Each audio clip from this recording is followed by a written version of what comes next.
Hello students, मैं रवि भैया आप लोगों के लिए बीएससी एमएससी 11th-12th मैथमेटिक्स का वीडियो अपलोड करते हैं।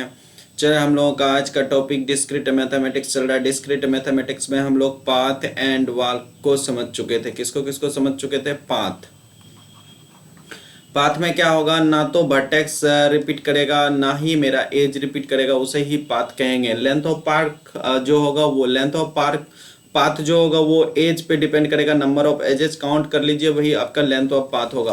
उसके बाद हम लोग वाल्क की बात करें। वाल्क में हम बात कर चुके थे, वर्टेक्स रिपीट करेगा परंतु एज रिपीट नहीं करेगा, तो वो मेरा क्या कहलाएगा? वही मेरा वाल्क कहलाएगा। और इसमें भी लेंथ अगर गिन लीजिए एज, तो वही लेंथ ऑफ वाल्क होगा। आज हम लोगों का टॉपिक है सर्किट। क्या नाम है? सर्किट। कहता है अ क्लोज वाल्क, वो क्या था? ओपन। क्लोज मतलब स्टार्टिंग और एंडिंग पॉइंट वर्टेक्स का क्या होना चाहिए? सेम, यानी कि सभी चीज वाल्क से ही संबंधित है। A close walk is called circuit if all the vertices except end of vertices are distinct. अगर डिस्टिंक्ट सभी वर्टिसेस एंड ऑफ वर्टेक्स छोड़ के है, तभी मेरा क्या कहलाएगा? वो कहलाएगा मेरा।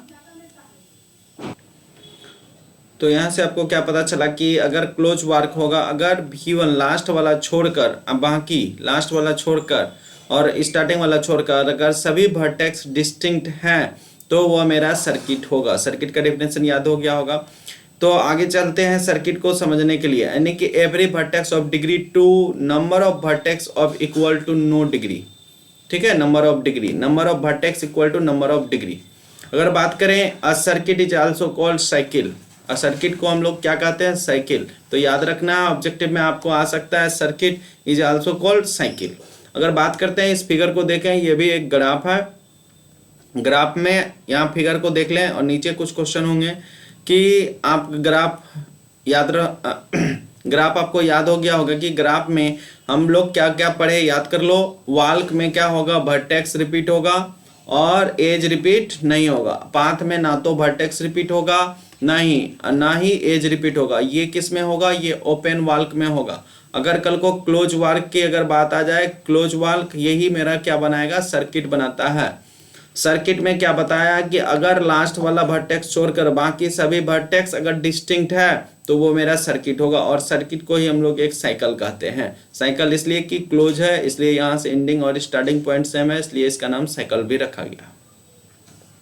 उसके बाद है कनेक्टेड ग्राफ एंड कंपोनेंट्स। तो इसको भी, ये भी टॉपिक मस्त है कि कनेक्टेड ग्राफ क्या होता है? A graph G is said to be connected if there exists a path between every pair of vertex of G।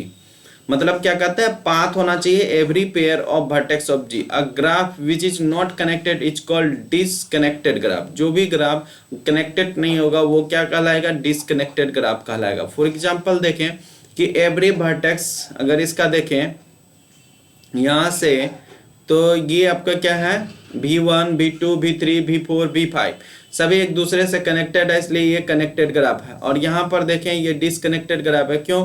क्योंकि देखें ये एवरी वर्टेक्स को क्या बोला था? कनेक्ट होना चाहिए। यहाँ देखें एवरी वर्टेक्स नॉट कनेक्टेड। अगर इसको इससे कनेक्ट कर देते और इसको इससे कनेक्ट कर देते, दिस इज कनेक्टेड ग्राफ हो जाता है। यहाँ पर भी देखें V5 V4 से कनेक्टेड नहीं है, this is a disconnected graph.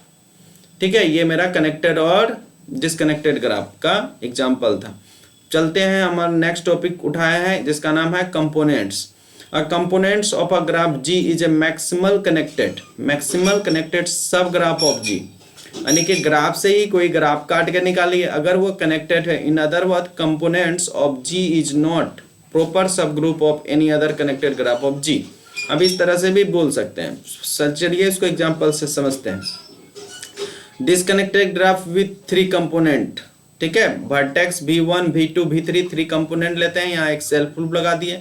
V4 V5 इसी का हम लोग V4 V5 एक बना लेते हैं। V6 V7 V8 V9 सब ग्राफ। तो क्या बोला था कि अगर कोई भी components of graph G is maximal connected सब ग्राफ। मैक्सिमल कनेक्टेड यहाँ कहीं भी है क्या?